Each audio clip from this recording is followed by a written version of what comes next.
I'm here with my pal, Andrew Saxe. Andrew, thank you for being on the show. Absolutely. Pleasure.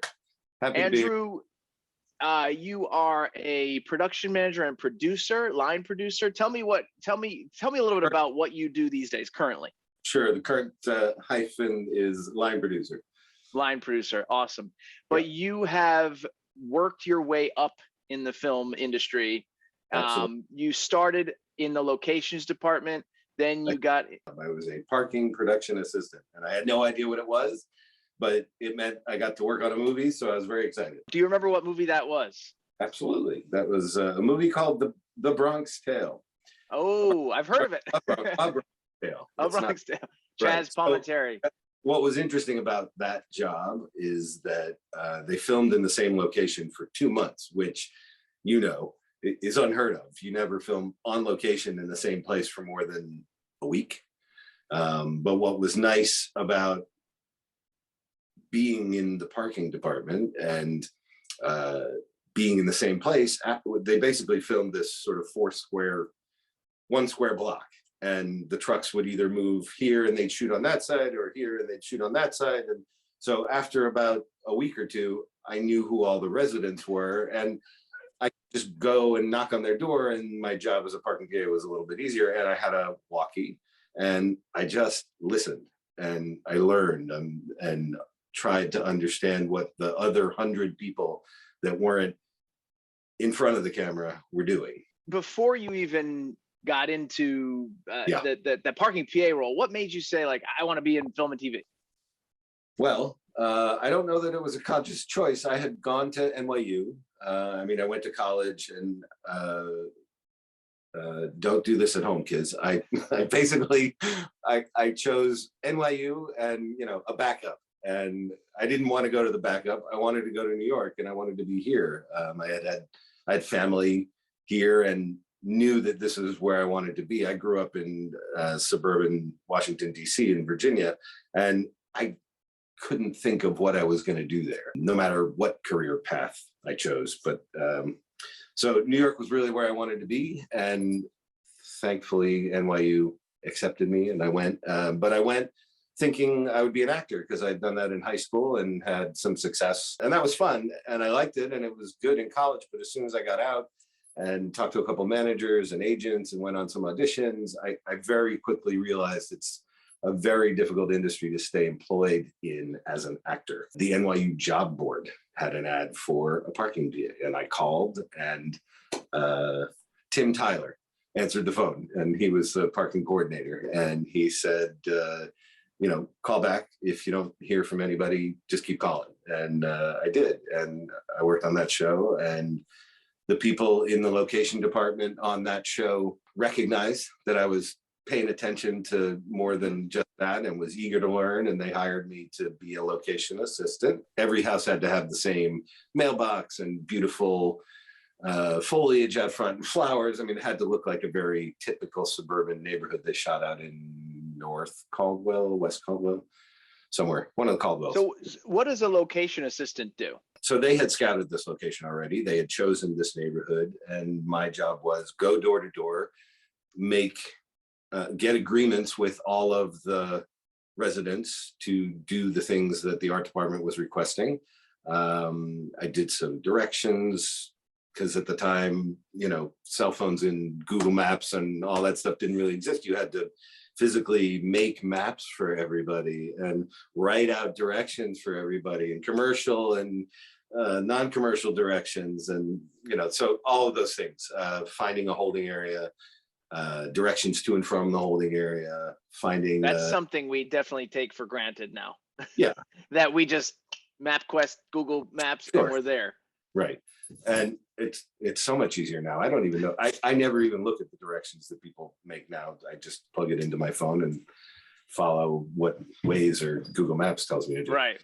What else did we do? We had a green room, because the holding area was a mile away. So, and the campers were another mile away. So if the actors wanted to hang out, it was find a couple of people who were willing to have Bruce Willis in their house. Wasn't hard. No.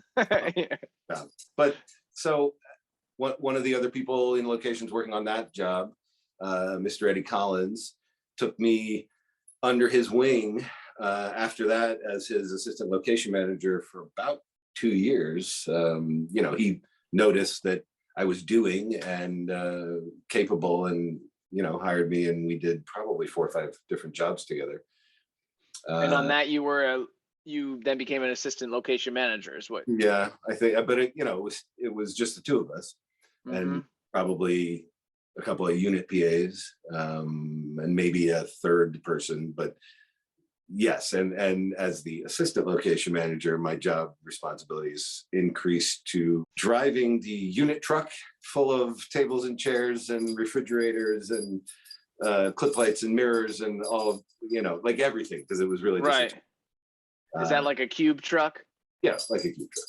And also doing maps and directions, and also doing holding area agreements and location agreements and scouting, pretty much everything, because it was just. What do you think while you were doing that assistant location manager work? That's a very hard job. That I would say that might be one of the hardest jobs to have, because the hours are a bit longer, because you arrive before the crew and often leave after the crew. Absolutely. I mean, isn't it kind of bookending the day? I'm wondering how the grit and determination that it takes to do that every day. Where did you find that, and what did you learn, and what did you like about it that kept you doing it? Yeah, every day was different. And I looked forward to the challenge of all those things and finding out new things. And yeah, I mean, the hours are the hours. I think, yes, we do arrive before the trucks even, and put up signs so that they can get off the highway at the right place and point everybody in the right direction. If you haven't done that the night before, late after you finish shooting the night before, you're doing that morning. And when there are only a couple of people, you can't really overlap. I distinctly remember it. Now, I'm jumping forward a little bit. On White Collar, we worked together for a few years. You also, I remember just you saying like, yeah, I only need 5 hours of sleep one day or something in the office. And I was like, all right, cool. Yeah. Because the hours are tough, but I mean, you kind of almost build up a resistance to, or not a resistance, but you build up immunity to, tolerance. Exactly. Yeah. I think also part of my early and late is not liking to sit in traffic. And I don't want to be late, because very often I'm responsible for a lot of things that need to happen either before or at call. And if I'm not there, I worry. So I've always felt like on time is late. I don't mind being early. I don't mind having a moment to walk around a new location and say, what should I be paying attention to today? Who's getting a delivery on this block? Like when I was doing locations, it was very much like, oh, there's a grocery store and they might get a big truck full of something today, and where's that going to park? The one thing that always escaped me when we were making our parking plan, because the Teamster captain would come and say, okay, grip trucks going there, electric trucks going there, camera trucks going there, prop trucks going there. Great, we get there, and then craft service and catering show up. Right, we forgot about those too. Right. Okay. And that earlier in my career was definitely something that, because there wasn't somebody there in advance when you go on the tech scout saying that's where that truck has catering, craft service don't come with you on the tech scout. So for a long time, it was not an afterthought, but it wasn't part of the parking plan. And certainly once we started doing maps digitally and drawing out where all the specific trucks go, it became easier to say, right, catering's going there, craft service is going there. How do you transition to managing full location manager? Sure. Well, the job that did it was a job that ended somewhere else. They went to Arizona. And so I was left behind to sort of tie up all the loose ends here in New York. And Eddie went out to Arizona and shot, I don't know, another 2, 3, 4 weeks. And by the time he would have been done, I needed to keep working. And he understood that. And I was sort of ready to leave the nest. And did, I was getting offers to manage things, and I felt it was time. And there's always that fear moving up to a position with more responsibility of, do I know everything? And with each position, be it location manager, be it production manager, be it line producer, you sort of understand that you do know, but you didn't know you knew until you're faced with making the decisions about the stuff that, if you think about it in relation to the other things that you have done, you actually do know those things, but you just haven't been responsible for them. I'm getting a key skill of yours is kind of like awareness. Yeah. And almost over awareness, like for like almost knowing the problem before it happens and being ready to like put out that fire. You're like, oh yeah, that's something that could go wrong. Right. So I better make sure that I'm protected against that. Which I think is really important in this business. I mean, what's the prepare for the worst and hope for the best. Hope for the best. Right. There was a turning point in my career where I stopped being reactive and started being proactive. And that's something that I recognize in the people that I try and work with, that they are thinking ahead and they're asking the questions because they know what they're doing. And they're not just responding and trying to fix the problem. They're anticipating the problem and avoiding the problem. Right, because they're plugged into their role and they're keenly aware of everything they need to know. That's such a great point. Reactive, proactive. I love that.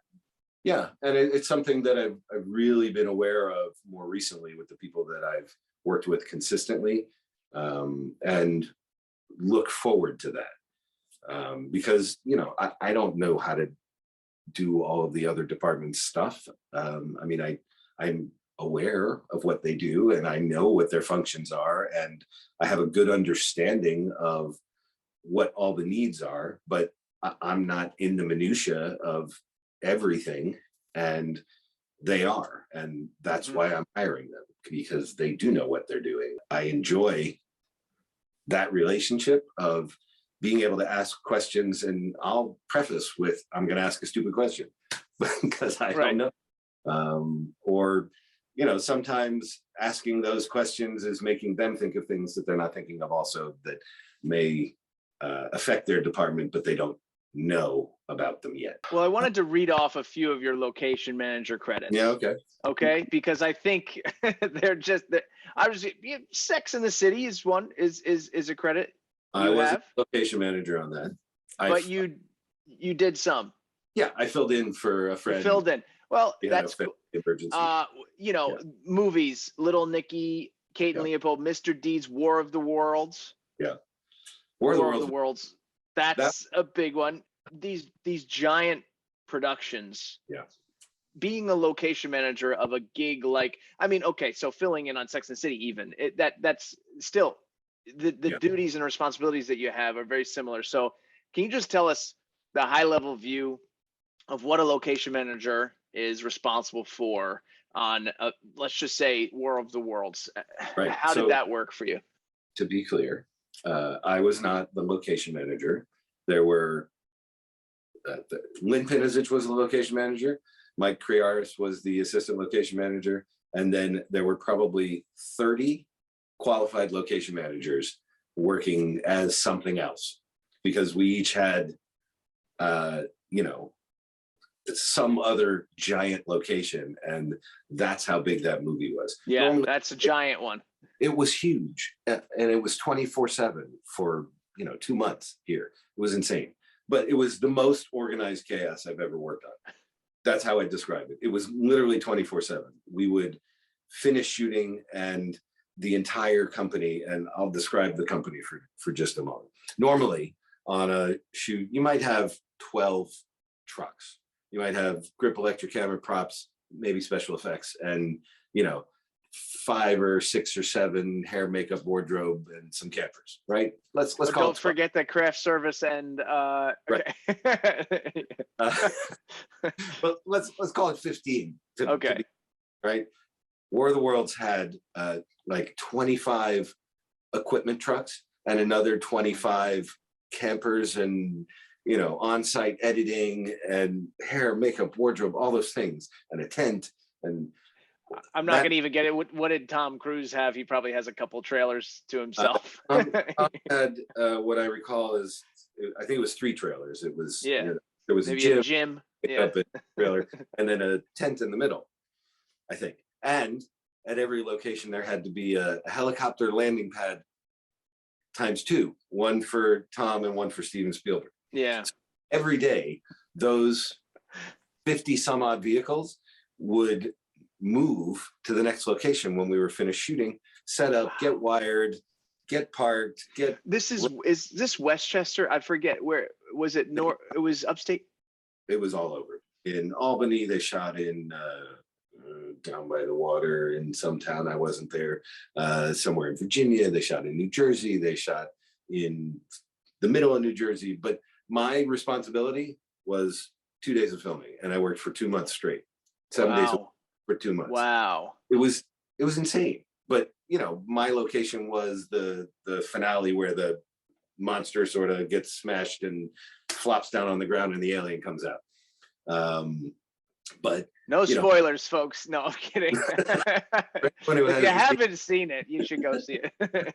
But I scouted for several weeks because they were going to shoot in New Jersey at PSENG, right under the Pulaski Skyway, and for whatever reason that didn't happen. So it was find something equally enormous and visually amazing. Could have been a power plant, could have been, we ended up in. We can cut to the picture now of that scene. Describe that location. And so again, back to kind of your responsibilities there, the scouting, like finding it. Yeah. So first it was go take pictures of all of these other giant spaces. Then it was show all those pictures to the production designer. Then it was, we went on a scout. One day we helicopter scouted from, we flew to Philadelphia. As you do. Flew up to Massachusetts, flew to Connecticut, flew to, I forget where the other ones were, but there were about 5 that day. And we ended up in Naugatuck, Connecticut at what used to be a chemical plant. And just, 80 acres of sprawling buildings and towers and railroad tracks and pipes and just stuff. Also, giant parking lot to land a helicopter, giant parking lot to park all the 50 trucks, plenty of space. Put 2 tents for 1,500 extras and another, 1 tent for hair and makeup, 1 tent for catering, 1 tent for wardrobe. At the time, I don't know that we were shooting digital pictures. We were shooting real pictures, or we might've been shooting digital, but Mr. Spielberg wanted to see real pictures, and he would not in a folder. He wanted them mounted on foam core. Mm-hmm. So the day that it was sort of down to 2 choices, production designer I showed up with probably a stack of 25 of one location and a stack of 25 another location. Did you go to like an hour photo and get them printed or something, or something like? You gotta get 8x10s. Yeah, we probably printed them on a color. Okay. Print. Yeah. I think they were shooting in Bayonne, and production designer, I'm standing there with my 2 stacks of foam core pictures waiting for the production designer to say, okay, now. And then it was, flap, flap, flap, flap, flap along this fence, and Mr. Spielberg walking and looking and asking questions. And I'm sort of standing back waiting to, respond to anything. And it was amazing. It was, because I actually learned from that production designer how to shoot more in a way that is going to be visually appealing to what might end up on film, and not just You mean your scouting pictures? Yeah, I got better. Oh wow, cool. Because I would watch him when we were scouting. He would be on the ground taking a picture of a railroad track. I'll do it this way so that you get something that's interesting in the shot, where the camera might go if you're going to shoot the scene. Like, here comes people walking towards you. And it really made me think more cinematically when I was scouting as to how to make this a more appealing location, because I'm standing there and I need to convey that same vision to somebody who's going to be looking through folders or digitally on a computer. And that's amazing that a lot of people don't think about. Yeah. Is that the location manager and his team really are responsible for any movie we see, any TV show we see, where things are taking place, finding those locations. And if there's a scene you see and it's like, wow, that's such a beautiful location. Well, that not the director. I mean, yes, the production designer and the director are obviously, but it starts with you. And the scouts. It's not always me, but yeah. Yeah, I guess your credit. department. It's the scouts, Yeah. of course, But getting out there. sometimes Yeah. you can misrepresent a location by shooting bad pictures. Earlier in my career, when I was scouting for other people, somebody would always ask, well, what's on the other side of that wall, or what's down that hallway?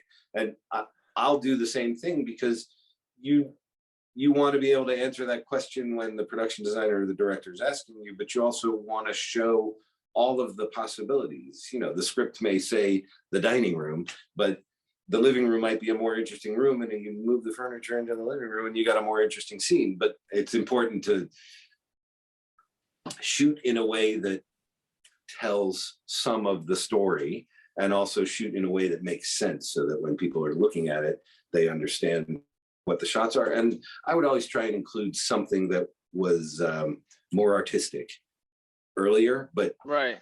I got better at that, to pique more interest in the location. Tell me about some of these other films, like let's go Mr. Deeds, where Great. when you are hired as the location manager, you're the head of a department, and there are meetings that happen with department heads, right? I mean, and those all have to occur in the pre-pro, and then you start filming, and it's a 30-day or a 60-day schedule. I don't, Right.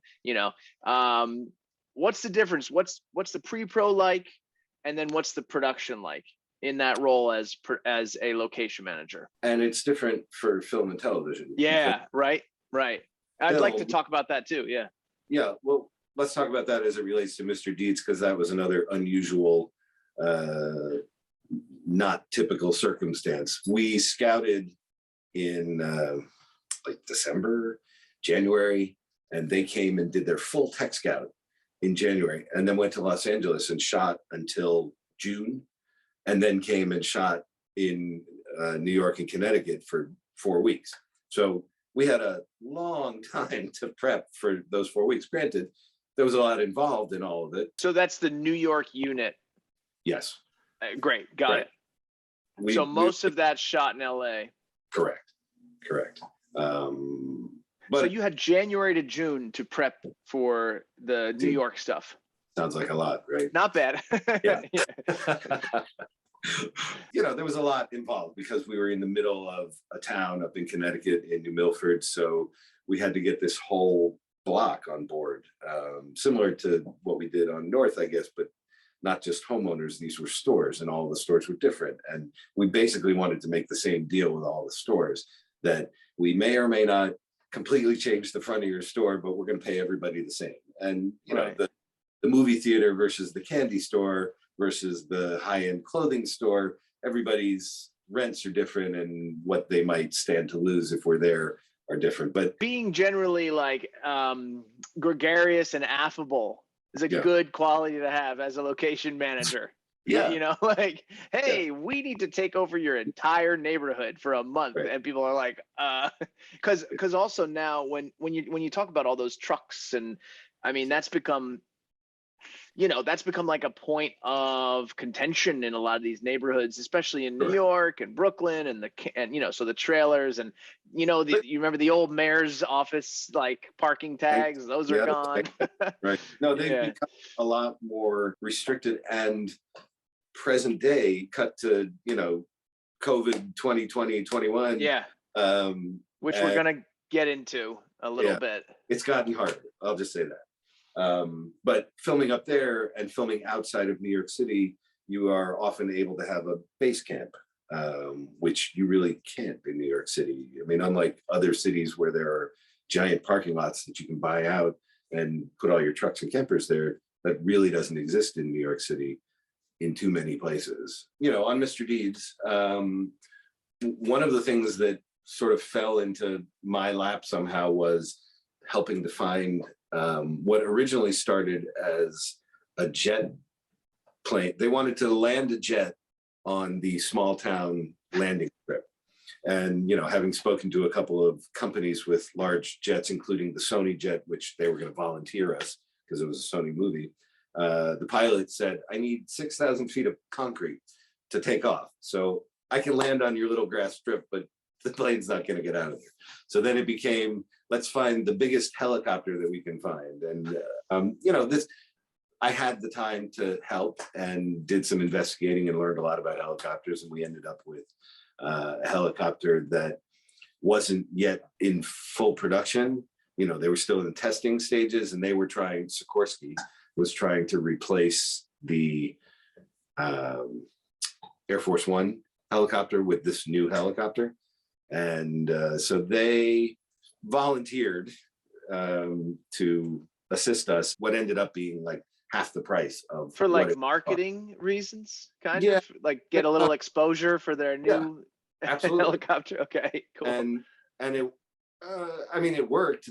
That helicopter, I don't think they won the contract. It ended up being a different helicopter that is now Air Force One. But that helicopter certainly gets used for big VIPs and corporate not functions, but uses.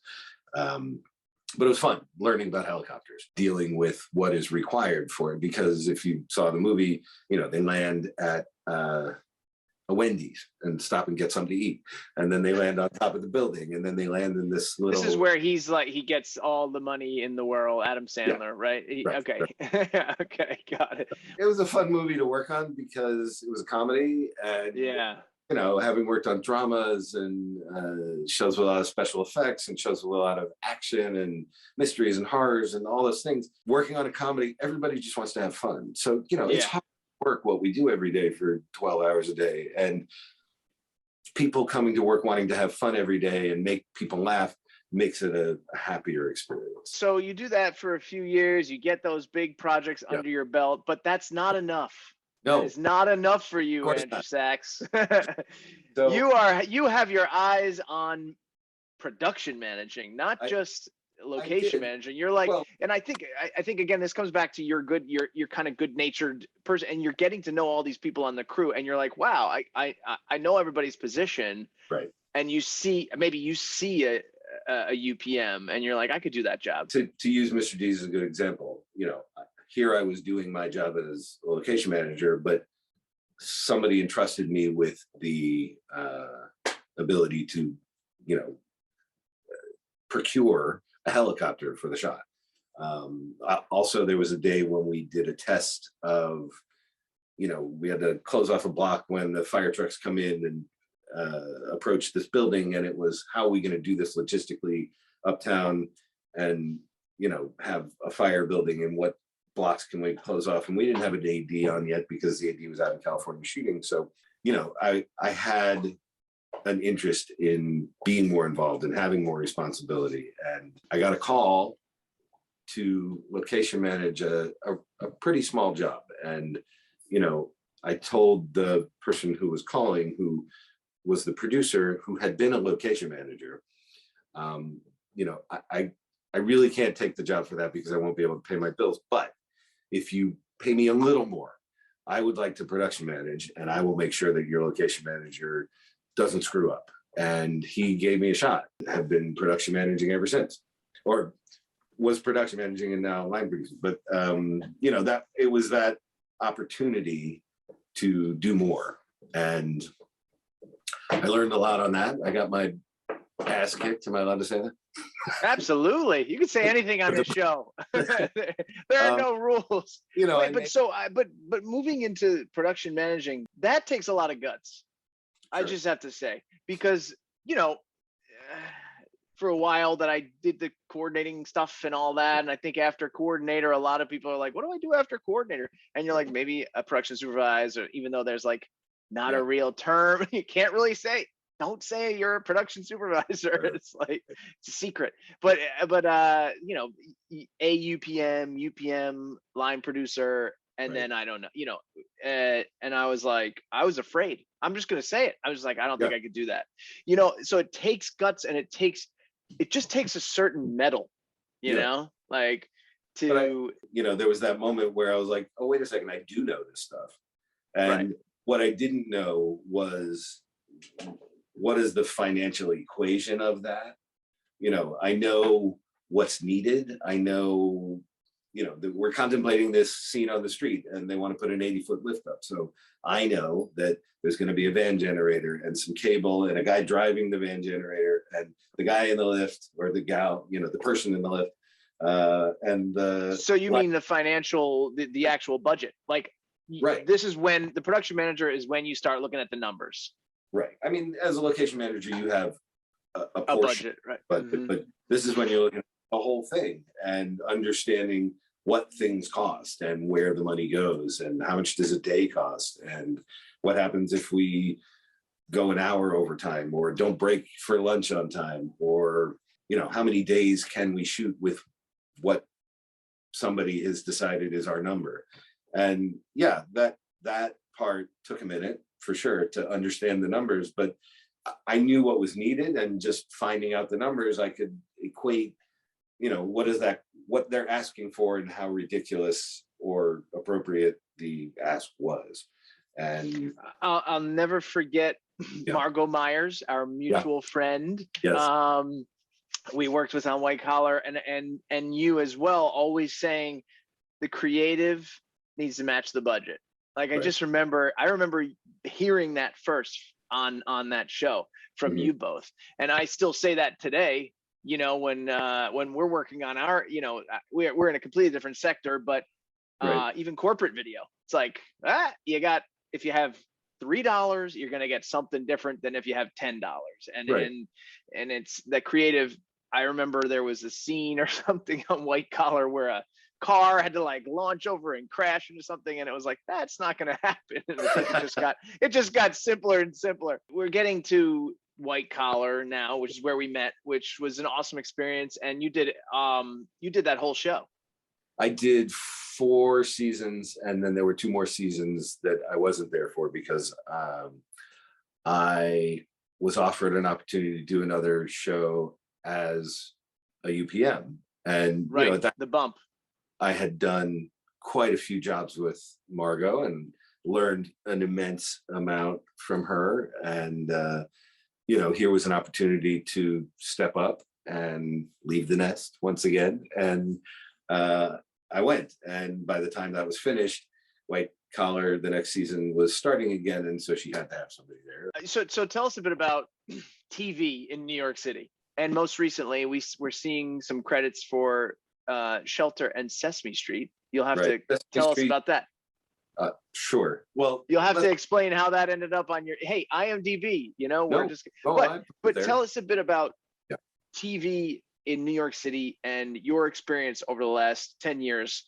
Where was it? I mean, the last 10 years of TV have TV is like, I think New York has become more of a TV town.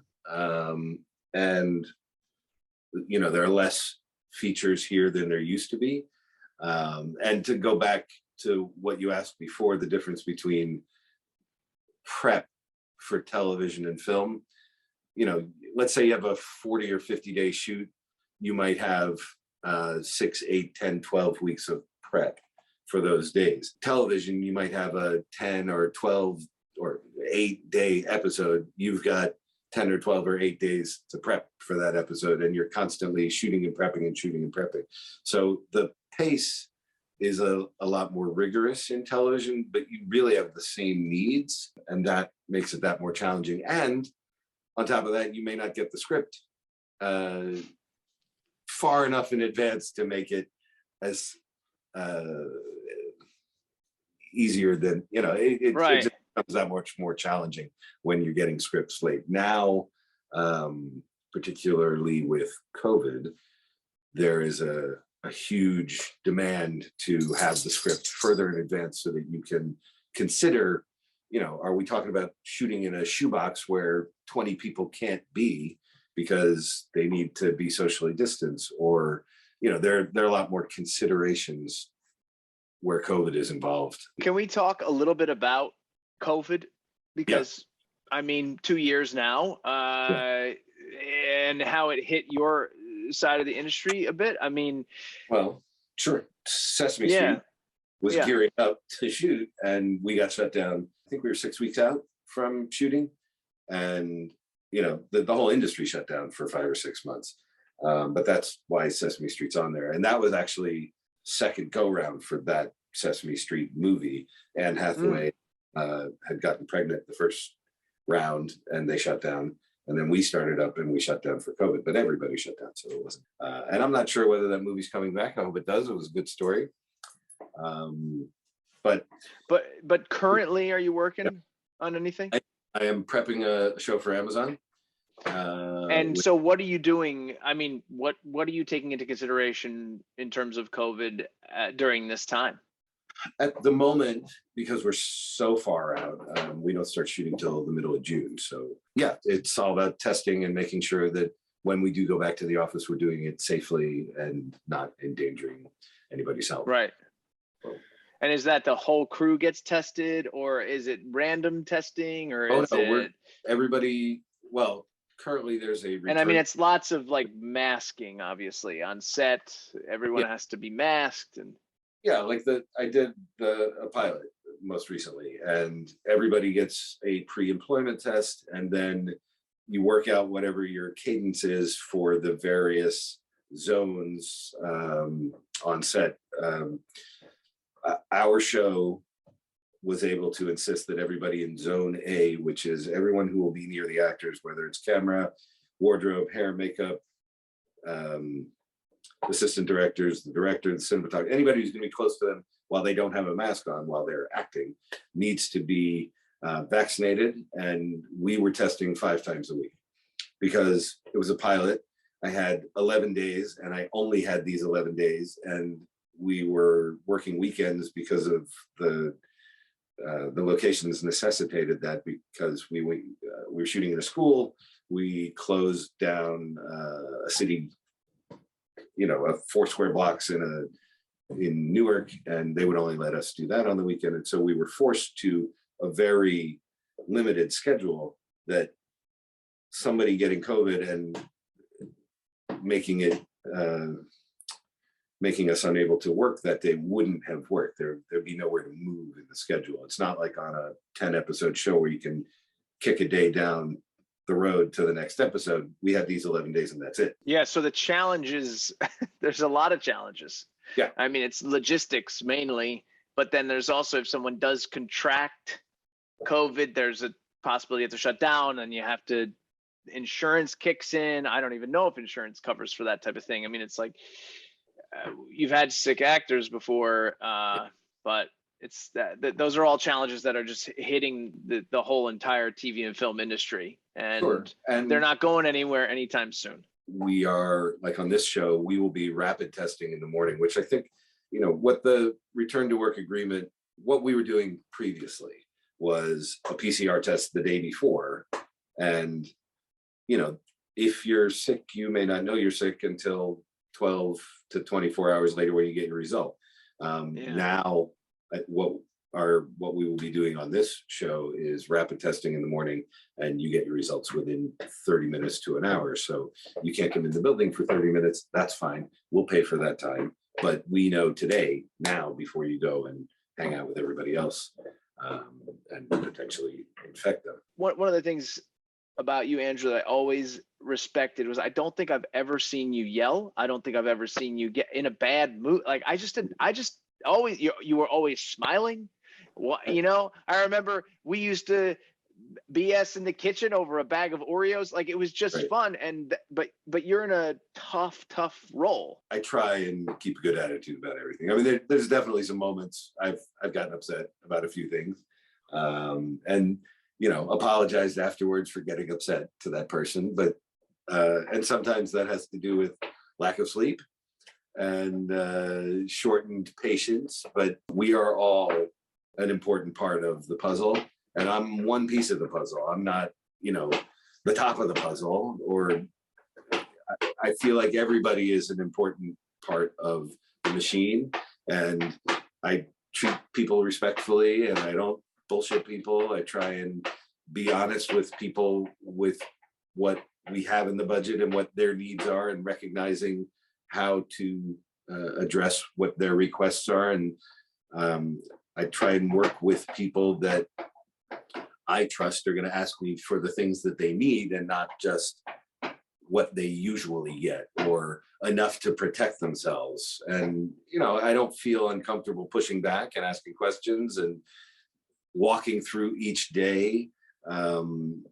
Sometimes, like, let's take, I don't want to single out, say, the hair and makeup department, but they'll look at the extras count and they'll say, oh, there's 100 people, we need 10, or there are 100 extras, we need 10 hair people and 10 makeup people.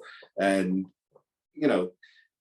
with 100 people, you could bring 50 in now and 50 in then, because we don't need them all on set. And so maybe we only need 5 people. And, it's all a negotiation like that, where you're figuring out what's needed and how the best way to execute that need is within the constraints of what we are budgeted. It sounds hard. Yeah. Which is amazing, because you make it look easy. I mean, I just remember on White Collar just being like, that's a tough job, but you made it look easy. What would you say to 18-year-old Andrew Saxe? What would be your advice to that 18-year-old? Yeah, what would you say to yourself? Doing what I'm doing now, I would have benefited from a lot more business classes for the business of film, because it is unfortunately a business at the end of the day. And having come up through locations, I wasn't really privy to the business side of how things work. And I think I might have gotten here sooner, and certainly with a better understanding of where I am, had I taken more business classes. There's a circuitous path to line producing, right? I mean, you can come from so many different areas of the film and TV world and then get to that, right, that role. And what's interesting, working with other people, we approach it differently. Somebody who comes from accounting, who doesn't know, isn't as familiar with what happens on set, has a different approach when they move up to production managing or producing. Somebody who's an AD who moves up has a different approach and a different view. I mean, I step onto the set and I'm looking at different things than an AD is, or a former AD, or a former accountant, or a former production coordinator. And it's different. And I've been working with the same production supervisor for a while. And on a previous project, the producer said to me, he's not sure what he's looking at because he came from the production office. Or not that he's not sure, but go share with him what you're looking at when you show up on set and look around, because I do look at the set differently than somebody who's come from the office and isn't as familiar with what happens on set every day. What has been one of your proudest moments? I know it's hard to pinpoint one. I've done some fun things. I think, doing there were a couple of second unit moments in there, and those are always fun because you're not as tied to the pressure of what's happening on set with the actors. It's a lot more mechanical, I guess, because the performances are different than the emotional performances. You're dealing with the logistics of and the physical actions of what's happening. The Man on a Ledge, I was brought on to do some helicopter work and smash a Jeep with a train. And that's cool. That was fun. On Jack Reacher, I was brought in to do the 6-minute car chase and some of the second unit work. We did some helicopter work on that too. But that stuff is fun. And I won't say there's less pressure, but because you don't have the actors and the main unit director and the pressure of making your schedule the same way you do the rest of the show. I mean, you still have a schedule and you still have a budget, but it's different work. And I don't like to pick favorites. I don't have a favorite. Okay, color. all right. Never... Not White Collar gets renewed for season 2. No, I'm just those kind of moments where you're like, wow, we made something great. There are definitely moments where you're standing on set going, wow, look what we did today. What do you think is next for like TV, film? We have this COVID issue, obviously. Right. And what do you want to do? Like, because you have more runway. Right. We talked about runway too. Yeah. I'm very excited about this next project because I'm going to be working in a volume. And I haven't done that before. I mean, I've done green screen, I've done some LED wall. I'm just not clear what a volume is. Is that Right. kind of what they did Mandalorian in? Exactly what they did for Mandalorian. So, you know, a 270-degree video wall, and maybe it's the ceiling also, and maybe it's the floor also. Wow. You put your set in the middle of it, and you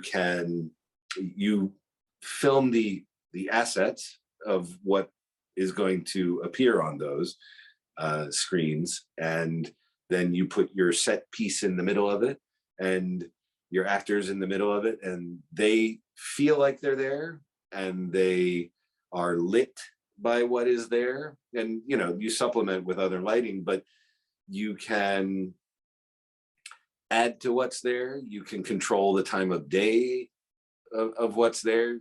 You know, it can be magic hour all day long. Wow. It can be I wanna move the sun from, you know, noon to 6 p.m. I wanna move the sun that direction behind that rock over there, or I want to put another rock over there. I want to put a tree there, or I want to put, you know, they were talking, I was watching a couple of YouTubes about it. And when we do a French reverse, when you take the camera and keep the same lighting, you can literally spin the whole set in there. You don't even have to move the cameras. Right. You don't have to move. So the actors have to get up. Actors have to. I'm really excited to learn about this technology and understand it better, and know what's involved with it, and the number of people, and what's required, and how long. And these are things I don't know yet, and I'm really excited about it. And I'm That's looking awesome. Working with it, you know, and using it as a tool and embracing it, and not being afraid of it. I'm like, you know, you had said, you know, this is just new stuff, but that's, you know, to answer, I guess, your previous question about what's next. I don't know what's next, but I just want to keep learning, and I want to keep doing new things and fun things, and enjoy it. You know, that's always been the trick, is find something you like to do and find a way to get paid for it. And I really enjoy this. I enjoy the work, I enjoy the challenge, I enjoy putting the puzzle together every day and figuring it out. And that's sort of not just in work. You know, when I play games, I play puzzle games. I can sit down and do a 2000. Are you doing Wordle? Are you doing the Wordle every day? I haven't tried that one yet. Okay, we're gonna have to get you. Gonna have to get you into the Wordle. But like, I'll sit down and do a 2,000-piece puzzle, and you know, I'll be up till 3 or 4 in the morning because I just want to finish it. I want to get it. I want to find all the pieces and not come back to it tomorrow, because I like figuring it out and completing it. And that's gosh, that's a perfect metaphor. Yeah. I mean, for what you do, you know, putting the pieces of the puzzle together. Yeah. And I like that all of the people involved, and all of the scheduling, and all of the locations, and all of the limitations that like, I like figuring it all out, and being a part of the group that is collaborative. Final piece is, what advice do you give to somebody who wants to get into this industry? I've actually helped a lot of people. I will bring people into my office that are first-time PAs working on a show, and they don't know what, not that they don't know, they may have an idea of what they want, but I'll try and listen and gather information for what it is they're really interested in, and make suggestions to help open doors for them. And I've helped get people hired. Don't necessarily pigeonhole yourself to, I'm only going to be a director. You know, if you want to be a director and you are passionate about being a director, by all means, go be a director. But people come out of school thinking they're going to be an actor, and you don't necessarily know what all of the other possibilities are on a set, and or in the business, because it's not just about production. That's this much of the life of a show. There's the writing and the development, and then somebody's got to pay for it, and then somebody says, okay, you shoot, and then it's post-production and marketing, and then it gets out in the theaters. But you know, my participation is this much of a big piece of the pie, and there are a lot more opportunities in the business than people recognize. Right. So get in somehow, because that's sometimes the challenge for people, is like, how do I get in? Right. But it's get in somehow, and I think what you're saying is network. Yeah. And talk. I'll take a little piece of Duke's advice, which is just keep saying yes. Yeah. I like that. You know, like that's because you never know what it's going to lead to. You always respond to me too, and I appreciate that. Like when I'm on set, I will walk up to whoever a PA that I don't know. I'll introduce myself. I make it a point to know everybody's name, and that's challenging with 150 people on every show. And as soon as that show is over, it's I got to make room for the next 150 people's names. Andrew, thank you. So much. Thank you. I have enjoyed this conversation. I have learned a lot, learned more about you. I could talk to you for hours. I know. It's good to reconnect, and you definitely are a member of the in crowd, and I appreciate you taking this time, and congrats on the new gig. And we can't wait to hear about that. When we can announce what that is, let us know. It's been in the trades. It's a Jonah Nolan directing a show called Fallout, which is based on the video game Fallout. So oh my gosh, a lot of fun new stuff. That's awesome. Yeah, I'm really looking forward to it. And working with Amazon is going to be great again, but in a different capacity. So it'll be good. I'm very excited about it. But thank you. Cool. Appreciate this opportunity, and I like catching up also, and I do feel like we could talk for hours. Yeah. All right. That's it. That's our episode. We'll see you next time.